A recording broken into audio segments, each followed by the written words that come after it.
মির্জা ফখরুল সাহেব বলেছিলেন যে বিরোধীদের মিথ্যা মামলা সাজা প্রদানের নির্মূল খেলায় মেতেছে সরকার, যেটি তিনি গতকালকেই বলেছেন।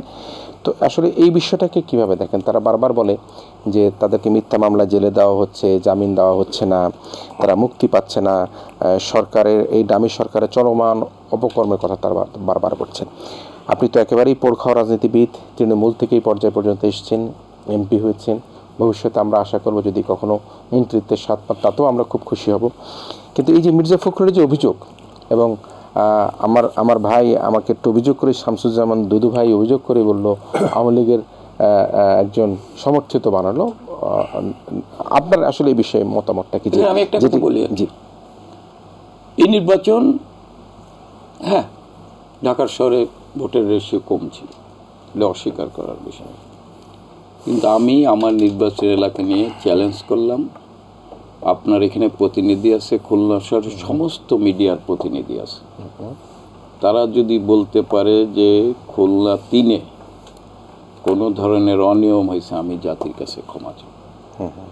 তারা যদি অস্বীকার করে যে আগের দিন বোমাবাজি হয়নি, আমি জাতির কাছে ক্ষমা চাই।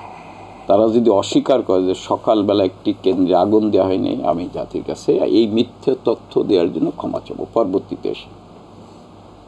এবং সেখানে 43 পয়েন্ট আপনার 33% ভোট জনগণ স্বতঃস্ফূর্তভাবে ভোট কেন্দ্রে দিয়েছে, লাইনে দাঁড়িয়ে ভোট দিয়েছে।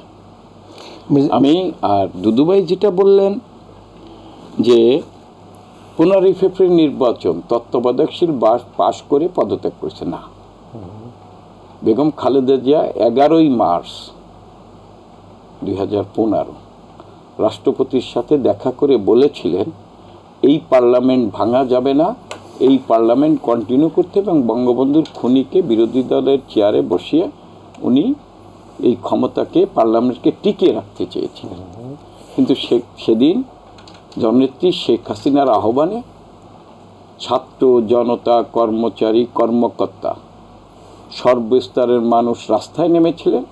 পুলিশ বিডিআর দিয়ে গুলি করা হয়েছিল, যুবলীগ ছাত্রলীগের 12 জন নেতাকর্মী জীবন দিয়েছিল, মতিয়া চৌধুরীদের রাস্তায় পিটিয়ে ফেলে রাখা হয়েছিল, মোহাম্মদ নাসিমের মতো জাতীয় নেতাদের পিটানো হয়েছিল, তারা রাস্তায় ছিল। পরবর্তীতে বাধ্য হয়েছিল রাতের অন্ধকারে আইন করে পরের দিন পদত্যাগ করতে। সেই প্রেক্ষাপটে 15 ফেব্রুয়ারি নির্বাচনের পরবর্তীতে আবার নির্বাচন দেওয়া, আবার নির্বাচন। আমি আপনাকে বলি, আজকে যেটা বলছেন মির্জা ফখরুল সাহেব কি বললেন, আপনি প্রশ্নটা করলেন, তিনি বলছেন যে এই যে তাদেরকে মিথ্যা মামলায়, একতরফা নির্বাচনের পরে সাজানো মামলায় এই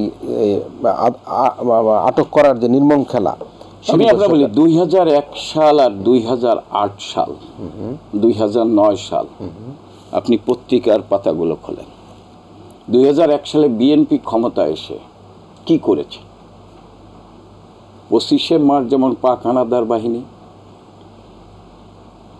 আওয়ামী লীগ আর সংখ্যালঘুদের উপর ঝাঁপিয়ে পড়েছিল, ঠিক একইভাবে জামাত বিএনপির সশস্ত্র ক্যাডাররা সারা বাংলাদেশে প্রায় 10ই অক্টোবর থেকে 1 অক্টোবর থেকে 10ই অক্টোবর পর্যন্ত সারা বাংলাদেশে তাণ্ডব করেছিল। শুধু তাই না, আপনি মিথ্যা মামলার কথা বলেন, আমি তো বলি যে মিথ্যা মামলা না, যে মামলা হয়েছে, আপনি 28 অক্টোবর সমাবেশের নামে আপনি প্রধান বিচারপতির বাড়িতে হামলা করেছেন, যেটা দুদুভাইয়ের আন্দোলন করেছে, কোনোদিন প্রধান বিচারপতির বাড়ি হামলা হয়নি।